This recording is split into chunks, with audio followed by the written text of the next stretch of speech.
Last poet we have here for this section is for this week is Wallace Stevens. Um, Wallace Stevens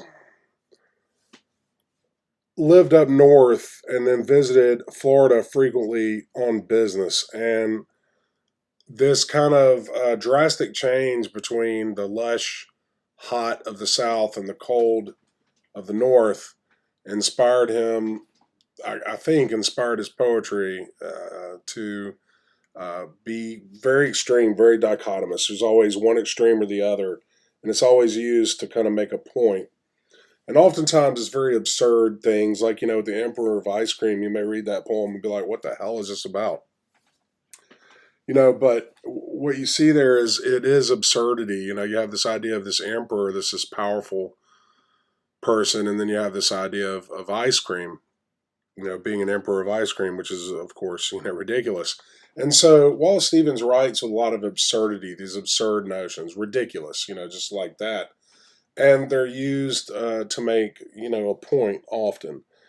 So sometimes these poems, they don't make total sense. And, it's kind of hard to pick through them realistically.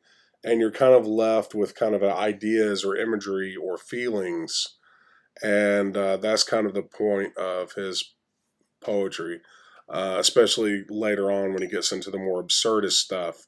I am not a big fan of poetry like that personally. I like things that are a little bit more straightforward. But it's all important. Um, let's see.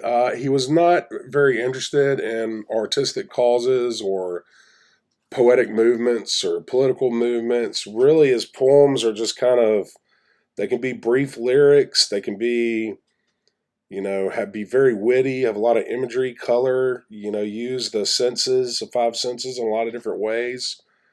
Um, some critics thought that he was just not very serious, so he wasn't very valuable, but he was so popular that they kind of had to take him serious, even if they didn't think his poetry was. Wallace Stevens' purpose was really to show kind of, um, I guess, to kind of illuminate every aspect of the world and all its depths, not just the common subject matter that poetry would often focus on, important themes and subjects.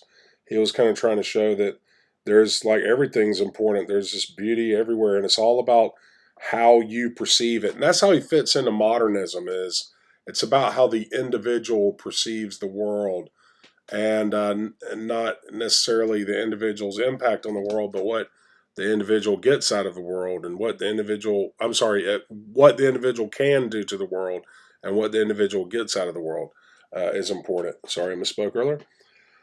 Um, let's see. He focused on the beauty of reality and the dependence of that beauty, that it's important for us to be observers.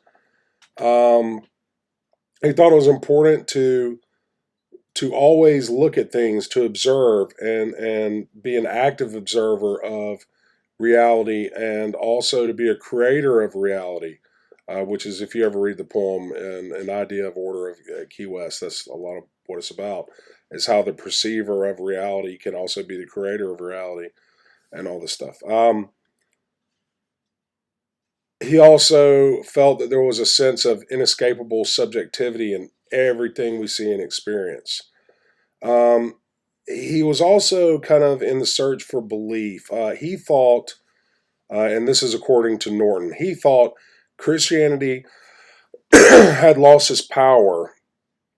And this idea increasingly expressed in later poems, that with the fading of traditional religion, poetry might become the kind of forger of new faiths. Um, that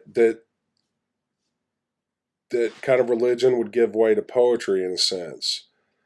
So his poetry continually kind of changes and has really strange and unexpected images and diction.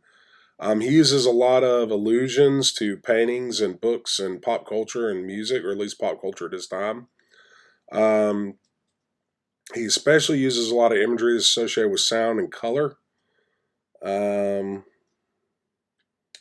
Most of his stuff is kind of blank verse and kind of small, brief stanzas, usually unrhymed, but not always. He has a lot of varied stuff. Um, let's see. I guess going to the idea of modernism, you're starting to kind of get a distrust of institutions, and modernism's kind of moving away from religion a little bit. But for instance, the poem we looked at, one of the poems we're going to look at here, Sunday Morning. Let me pull that up for you real quick.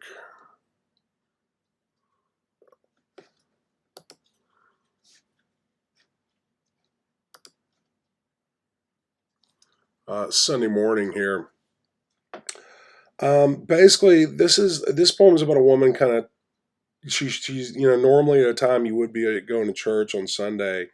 She's kind of sitting at home and she's kind of contrasting the idea of a kind of the religion of suffering is what some people refer to as Christianity, but the fearful, death obsessed, in the words of Norton, Christianity with her own celebration of earthly pleasures. So she's kind of contrasting like Christianity and what she gets out of it, or her perception of it and her place at her time, with the opposite, with doing whatever. And she's kind of creating this experience on this day, kind of creating her own religion, her own little experience, her own little celebration of life. Um, but yet, you know, she knows that her behavior is unacceptable in society's standards. She knows death is looming. And basically, this poem is kind of a meditation that it's all kind of focused. And by meditation, I mean it's a deep ponderance on kind of this opening situation, the idea of how do you deal with desire versus social constraint. And so that poem's kind of interesting. Um,